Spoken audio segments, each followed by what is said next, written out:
Well, I'm very happy because although I've lost two goalkeepers due to injuries, my players have listened to all of the instructions that we have given them, especially on the technical and tactical aspects.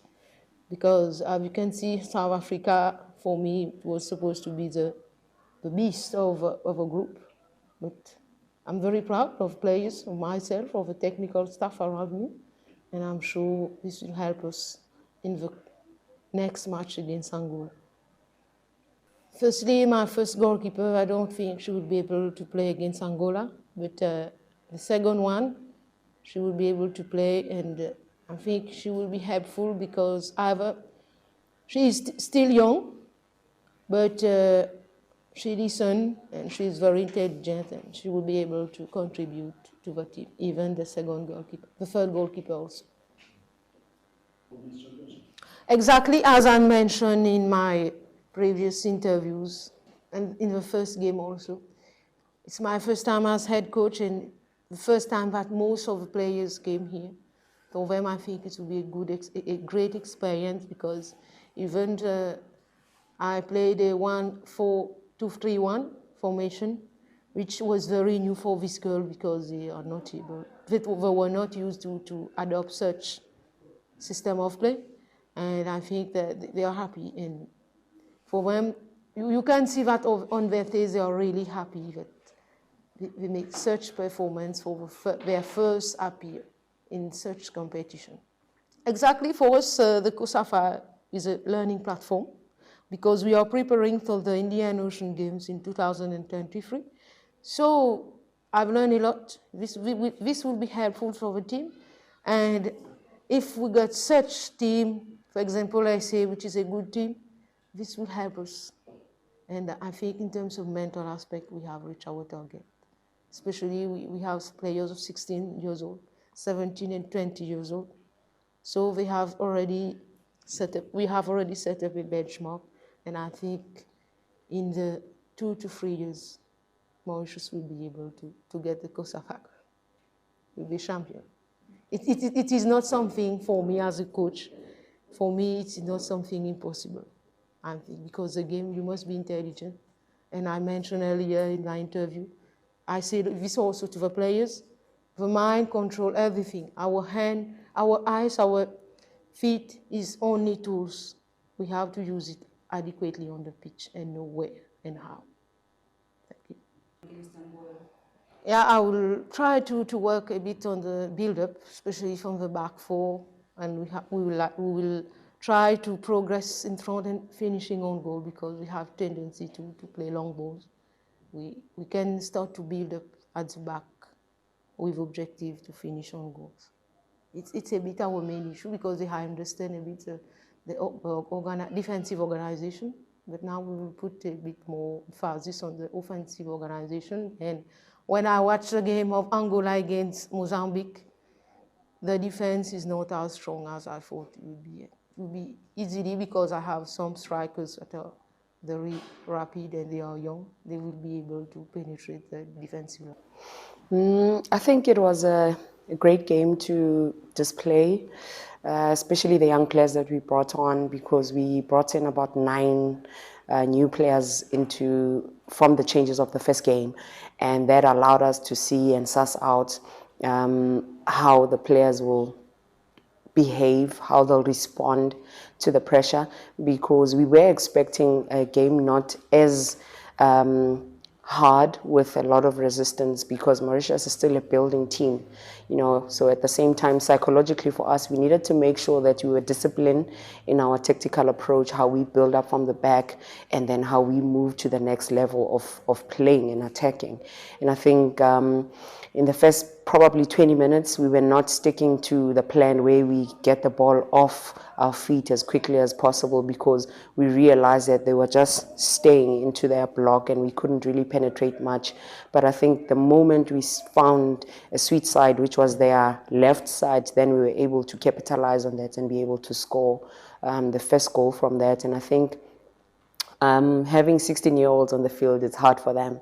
There's a crowd. They haven't been in that space because now I've skipped a level with them from under 17. Now they're in the senior team.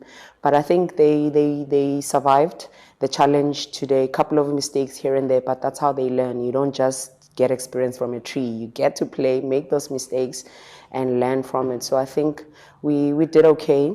Because we managed to score from set pieces, which is something that has been looming for us.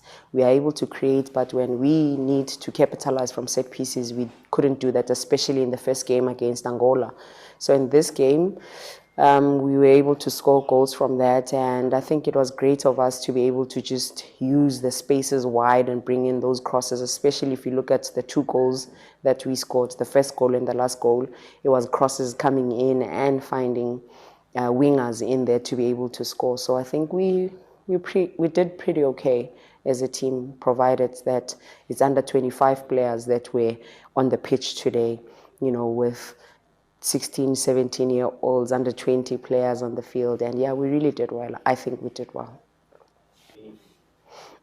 Yeah, we on 6 points. We just want to make sure that we chase certain goals, and right now we have not considered a goal yet. So that is great for us. We've changed goalkeepers. Now we are waiting to see how we will feature our third goalkeeper into the match. And a lot of players have got goals each. I mean, Sam is on 3 goals now, and she's one of the strikers, young strikers that's coming up, only 17. So I think it's key for us to not get ahead of ourselves and think it's going to be an easy tournament. There's other teams right now that are gaining momentum. And in our group, the top team gets to play the best number 2 out of the 3 groups, and can be anyone, because if you look at the games from yesterday and the previous day, it's been great to see quality football come out of this. But I think as a team, we are looking at each game as it comes. The next game is Mozambique. Today, you would have thought maybe Mozambique was going to walk away with maximum points, but Angola gained momentum and they were better also. They created a couple of chances, just could not capitalize from that. So the same could be done when we look at Mozambique. They have the genetic makeup of playing that looks similar to us. They are short and nippy, have a great midfield. So it's going to be a nice challenge against them as well. We might end up on 7 points each. You never know. So though our goal is for us to get maximum points, but we are not ahead of ourselves and thinking it's going to be easy. No, we just have to make sure we, tighten up where it's a bit loose, especially for us at the back. In the last few minutes, Mauritius was gaining momentum and getting into our own half unprovoked. And so we just need to look at those moments of the game and improve from that. It's important when you come to this tournament. For me, the last match, which will be a gold medal playoff, is not really that important. The most and key thing for me is to make sure that when players leave this place, we'll be able to tell tales about, I played against this team, I did so much, this is how I learned, this is how I'm looking to become better. Because then how will the players have learnings to take home if we don't expose them into these matches? So I think it will be key for us to make sure that we give more players a chance to play. So today we had 9 changes from the previous start of a team that played against Angola. And against Mozambique, it will be a balance also to say, how do we prepare for the next game? Because you don't want to disrupt too much. Because even the 9 that we brought in, we've been pairing them as well to make sure that they are ready for this game. So everything is planned to say, if plan A doesn't work, how do we then move to plan B? It will be key for us to make sure that we have a good team that doesn't have injuries, enough minutes underneath their feet so that everybody is match fit to get ready for the next match. I think one of the blessings I have is that I can speak almost 8 languages that South Africa has on display. Because I'm of the belief that if you speak to somebody in a language they understand, they'll respond kindly, and the players are responding kindly. to us and our tactics on the field, because we are tapping into their original state to say we play them in their original positions, because we don't have time to be converting players and playing them in uncomfortable positions. And I think being the under-17 coach, naturally, I've seen these players grow organically from the under-17s and the 20s. I think there's a form from COSAFA that we have to fill out that collects data about players that have graduated from the under-17s to the under-20. And as I was filling out that questionnaire, I realized actually about 9 players come from the under-20, under-17 this year in 2022. So that already says to us we are doing great in the youth teams.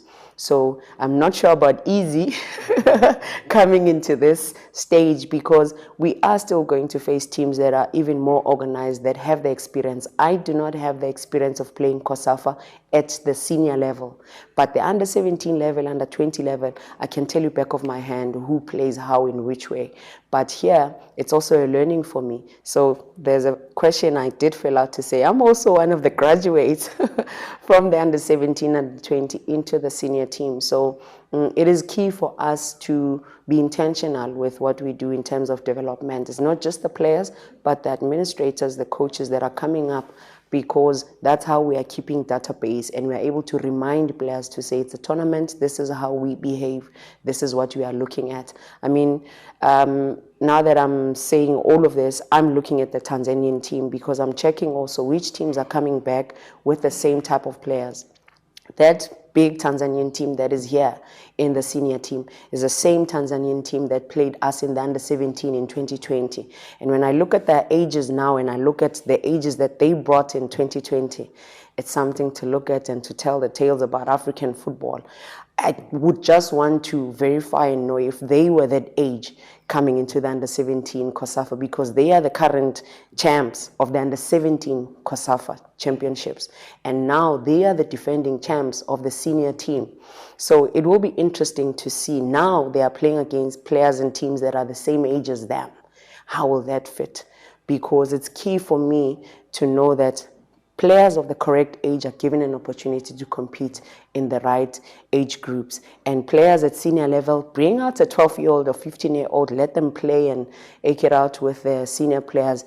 It's part of the game. So that's what we want to be real when we're saying African football is growing, it's becoming better, bigger and better, because we are honest with our age, we are honest with our development structures. Because I look at Mauritius, we played Seychelles, Mauritius. In Mauritius, we beat them 23. The same team that is here of Mauritius, some of those players come from there. You can see the progress. So that's what excites me about COSAFA being able to give us such an opportunity and platform to come in and grow the brand of football from the COSAFA region. We're on the right track. Yeah, we were excited about sitting together and be able to put it on the projector and watch that game. And I think during halftime or during the game, we were able to converse and ask them to say, do you think if this Banyana team that is here in the COSAFA was there playing, what would be the score? And it was interesting to hear what they were saying. And the biggest thing I had mentioned to them is to say, look at them and see how far behind are you, or how close are you to that world-class team. Because that Banyana team, with just those 3 mistakes, we were able to be exposed. But if we would have converted from that, we would have been speaking a different story. And that's why it was key for us to watch that game.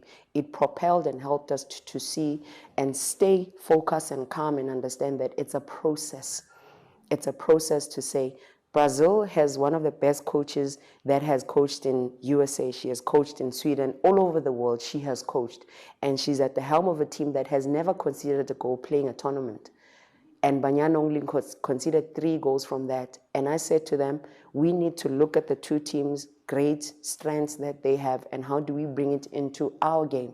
Today, we didn't concede. And the biggest thing was that you need to understand that football is played at a level where you don't compete with your sisters. You take learnings and see how can we be able to build into the plan there. So when we were watching yesterday, we were watching with the aim to say, okay, solid back line, how do we learn from that?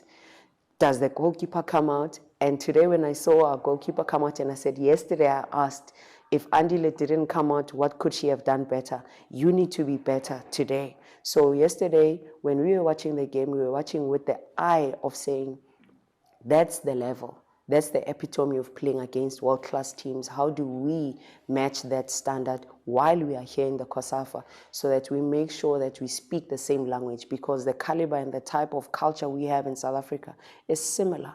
So even for me, I was sitting there and I was the third assistant to Coach Des, and I was like, yes, Coach, that's fine, keep it there, you know, because I felt the pressure myself when we were sitting watching there, because us being African champs is why we are playing the Samba Queens, the South American Queens. We've been to the World Cup 9 times, and this is us. And if we are able to behave like that and only lose by 3 goals here, wait for Game 5, Game 6, when we are able to play USA, all these other countries, and eventually go to the World Cup. I'm excited.